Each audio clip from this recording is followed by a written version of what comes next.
A reforma administrativa, juntamente com a reforma tributária, são as prioridades do Congresso Nacional e do governo para este ano. A reforma administrativa promete trazer eficiência, melhorar a gestão da máquina pública e gerar economia de recursos na área de pessoal. Porém, é um tema que está longe de ser consensual, pois mexe em questões como a retirada da estabilidade do servidor, a possibilidade de redução salarial e até demissão. A expectativa é que a proposta seja enviada ao Congresso ainda nesta semana. Para falar sobre esse assunto, eu converso com o deputado Darcy de Matos, do PSD de Santa Catarina. Ele está em seu primeiro mandato aqui na Câmara, integrou a comissão que aprovou a reforma da Previdência e é um dos defensores de medidas que ajudem o governo a equilibrar suas contas. Eu sou Fernando Gomes e esse é o Palavra Aberta, uma produção da Rádio e da TV Câmara. Deputado, seja muito bem-vindo à Palavra Aberta. Olá, tudo bem? Um prazer estar aqui para falar do Brasil e, sobretudo, das grandes reformas e, nesse momento pontual, falarmos de uma das reformas mais importantes, que é a reforma administrativa, que vai enxugar o poder público no Brasil.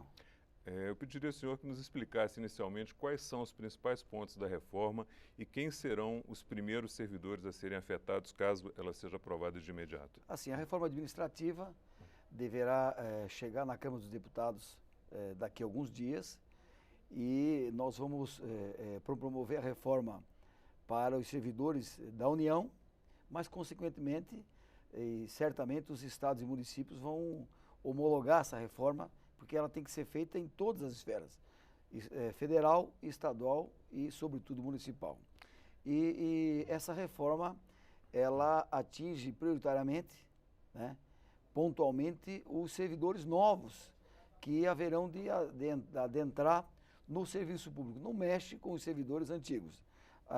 Poucas questões mexem com os servidores antigos que já estão. Ou seja, por exemplo, o mecanismo de alocação dos servidores, a redução das carreiras, que certamente nós vamos fazer, porque nós temos, a nível federal, nós temos mais de 300 carreiras. Essas carreiras têm que ser reduzidas na União, no Estado, nos municípios, e nós queremos criar um mecanismo de realocação do servidor, porque tem estabelecimento do poder público que tem telefonista sobrando e está faltando recepcionista. E você não pode colocar uma servidora que é telefonista como recepcionista, porque nós incorremos hoje na questão da disfunção do servidor. Isso é um absurdo, né? Então a realocação é fundamental, porque cria novos desafios para o servidor. Perfeito. E a questão da estabilidade, ela vai ser mexida para os novos servidores. Para os servidores antigos, existe a estabilidade, não vai ser mexido na estabilidade, apesar de que a questão da estabilidade não está escrito em lugar nenhum que você não pode demitir um servidor estável.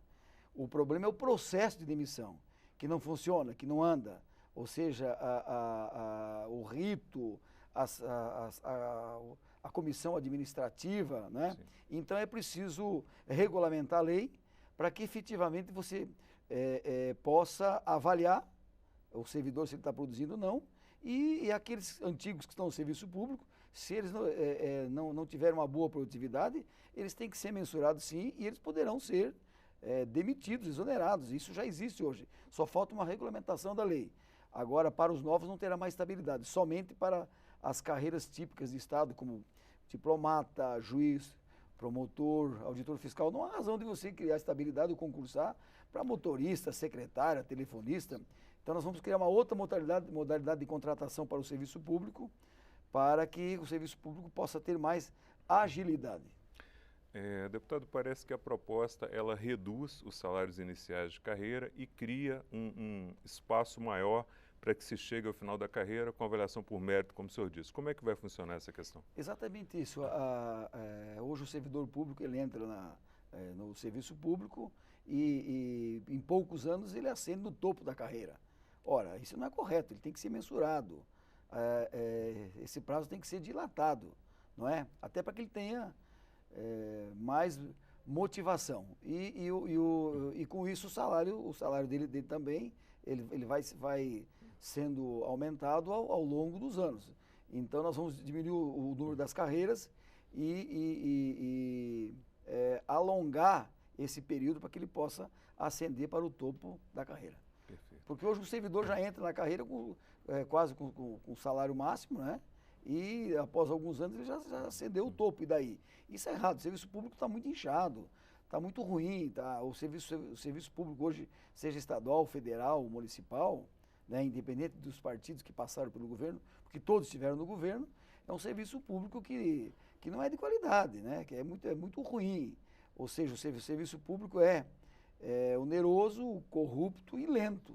Então nós precisamos dar qualidade, celeridade e valorizar os bons servidores públicos e punir os maus servidores públicos. Deputado, existe a proposta da reforma tributária, ela está tramitando juntamente com a reforma administrativa. São duas propostas importantes e complexas.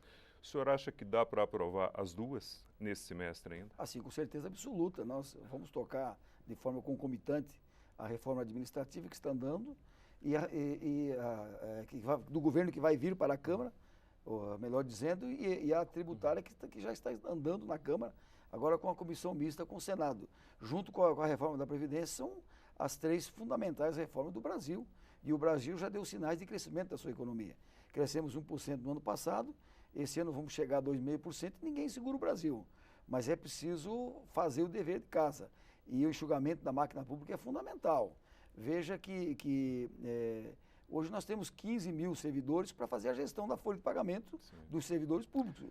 Isso é um absurdo. Nós, de 2008 a 2018, o servidor aumentou de aproximadamente 500 mil para 700 mil servidores. Isso é um absurdo, né? Então, a máquina inchou e a qualidade caiu.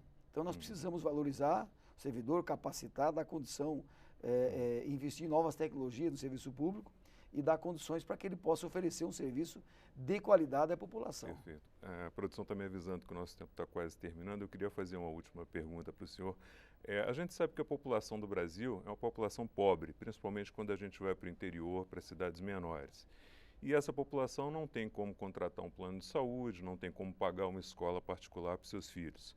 E eles precisam necessariamente do serviço público. Como é que a gente equaciona essa questão de reduzir o tamanho da máquina pública, enxugar os servidores e não deixar essas pessoas, principalmente do interior, desassistidas? Olha, é exatamente isso que nós estamos tentando fazer aqui em Brasília, com esse novo governo, com esse novo Congresso.